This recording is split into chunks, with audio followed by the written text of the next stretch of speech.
కాళేశ్వరం అవినీతిపై justice Ghosh commission ఇచ్చిన నివేదికను రద్దు చేయాలని హైకోర్టును ఆశ్రయించిన కేసీఆర్ హరీష్ రావుకు నిరాశ ఎదురైంది.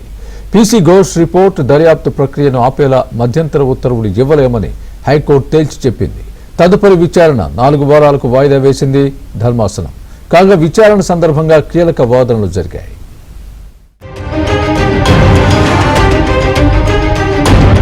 తెలంగాణ హైకోర్టులో కేసీఆర్ హరీష్ రావుకి నిరాశ ఎదురైంది. కాళేశ్వరం ప్రాజెక్టు అవినీతిపై విచారణ జరిపిన పీసీ ఘోష్ కమిషన్ రిపోర్టును రద్దు చేయాలని కేసీఆర్ హరీష్ రావు హైకోర్టును ఆశ్రయించారు. విచారణ సందర్భంగా కేసీఆర్ హరీష్ రావు న్యాయవాదులు తమ వాదనలు వినిపించారు.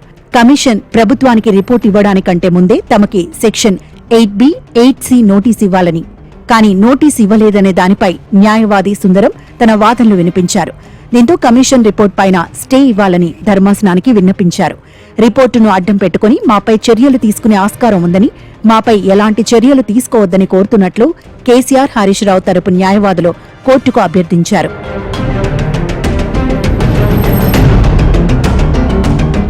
వాదనలు విన్న ధర్మాసనం సెక్షన్ 8B నోటీస్ కాకుండా సెక్షన్ 5(1) ఎందుకు ఇచ్చారని ఏజీని ప్రశ్నించింది.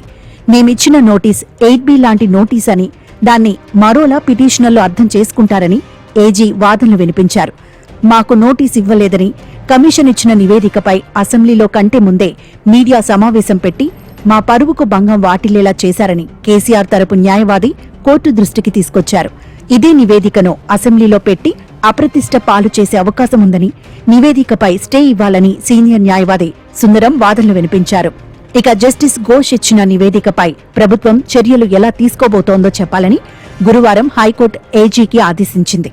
ప్రభుత్వ నిర్ణయాన్ని కాపీ రూపంలో అడ్వకేట్ జనరల్ సుదర్శన్ రెడ్డి హైకోర్టుకు అందజేశారు. కేసీఆర్, హరీష్ ఇద్దరూ ఎమ్మెల్యేలే కాబట్టి హౌస్లో ఇద్దరు సభ్యులే అయినందున నివేదికను అసెంబ్లీలో పెట్టి చర్చించిన తర్వాతే చర్యలు తీసుకుంటామని ఏజీ హైకోర్టుకి నివేదించారు.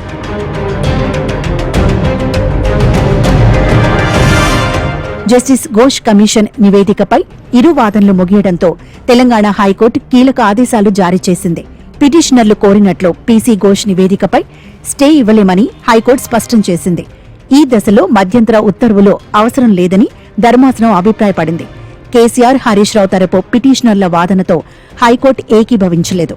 పబ్లిక్ డొమైన్లో నివేదిక ఉంటే వెంటనే తొలగించాలని ప్రభుత్వానికి సూచించింది.